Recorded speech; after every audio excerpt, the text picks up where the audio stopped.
Umpisahan ko ng magpormika dito sa ibabaw. Yung mahirap na maglagay ng pormika dyan kasi nandiyan na yan eh.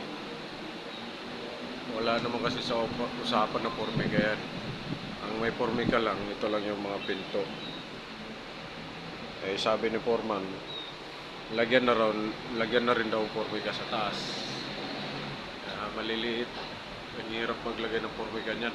Kaya ngayon, ang gagawin ko sa pormika, ito yung pormika.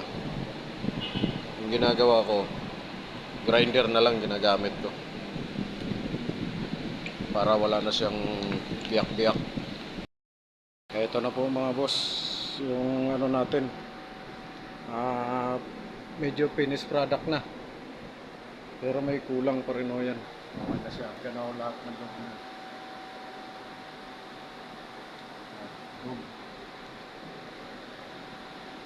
Nito, wala pong pormika, sa labas lang. Pintura na po yung loob niyan. Ayan siya.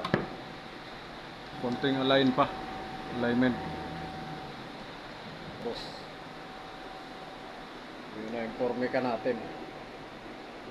Ayan.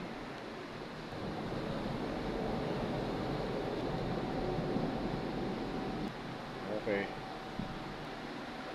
Natin sa malayo. Ayan na siya.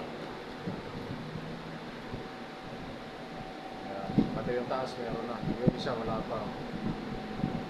Tayo sila. Ayan na mga boss oh.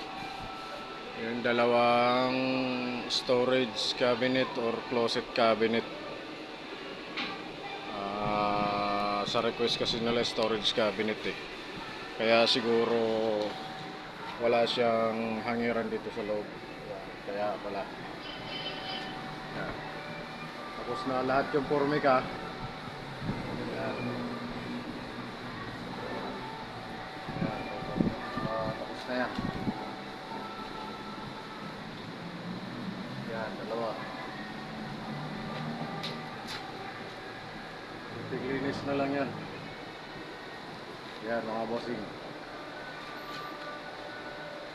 Tapos din.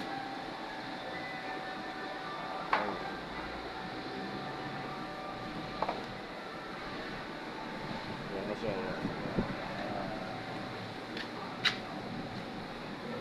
Yan. Okay. Natapos na rin.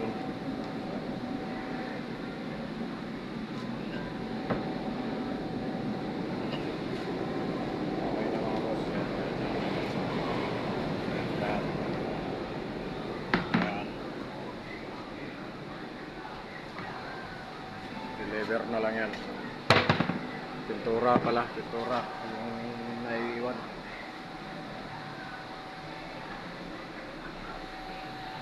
Okay.